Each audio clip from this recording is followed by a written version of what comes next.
হুগলির বন্যা পরিস্থিতি সরজমিনে দেখতে এসেছিলেন খোদ মুখ্যমন্ত্রী মমতা বন্দ্যোপাধ্যায়। উদয়নারায়ণপুর পুরসুরা হয়ে চন্দ্রকোনার ঘাটাল যাওয়ার প্রস্তুতি নিচ্ছিলেন তিনি। পথেই ছিল রামকৃষ্ণ পরমহংসদেবের জন্মভিটে অর্থাৎ কামারপুকুর।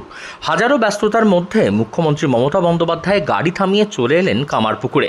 সেখানে এসে খুব অল্প সময়ের জন্য হলেও দেখা করলেন কামারপুকুরের মহারাজদের সঙ্গে, যার পরেই উচ্ছ্বাসিত কামারপুকুরের মহারাজ থেকে সেখানকার এলাকার মানুষজন সকলেই। রামকৃষ্ণ পরমহংসদেবের জন্মস্থল হুগলির কামারপুকুর। সেখানেই রামকৃষ্ণ মিশন ও মঠের মহারাজদের সঙ্গে সাক্ষাৎ করেন খোদ মুখ্যমন্ত্রী মমতা বন্দ্যোপাধ্যায়।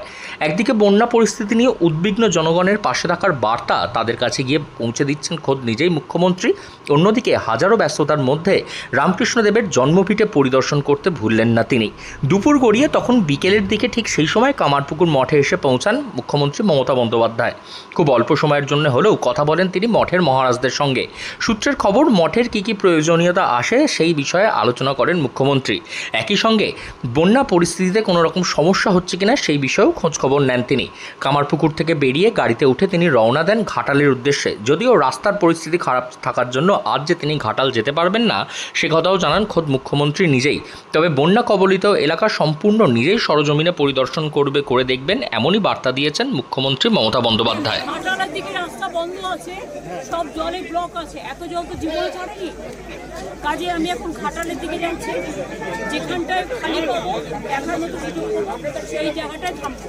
থেমে আমি ওখান থেকে মেছোগ্রাম হয়ে মিদনাপুর যাবো, নিয়ে আজকে রাত্রে মিদনাপুর থাকবো, কালকে আমি পাঁশকুড়ার দিকে নেবো। কামারপুকুর মঠ থেকে বেরোনোর সময় মুখ্যমন্ত্রী জানান যে তিনি গোটা বন্যা কবলিত এলাকা নিজেই সরজমিনে পরিদর্শন করবেন। তবে এত বন্যা পরিস্থিতি এর আগে কখনোই দেখেননি তিনি, একথাও জানিয়েছেন। এবং সেখানকার মানুষরা যে দুর্ভোগ সহ্য করে রয়েছে তার জন্য সহমর্মিতাও জানান মুখ্যমন্ত্রী মমতা বন্দ্যোপাধ্যায়। তবে এই গোটা যাত্রাপথের মধ্যে কামারপুকুর রামকৃষ্ণ মিশনে এসে তিনি সেখানকার মহারাজদের সঙ্গে সাক্ষাৎ করে যান। হুগলি থেকে রাহি হালদার, লোকাল 18 বাংলা।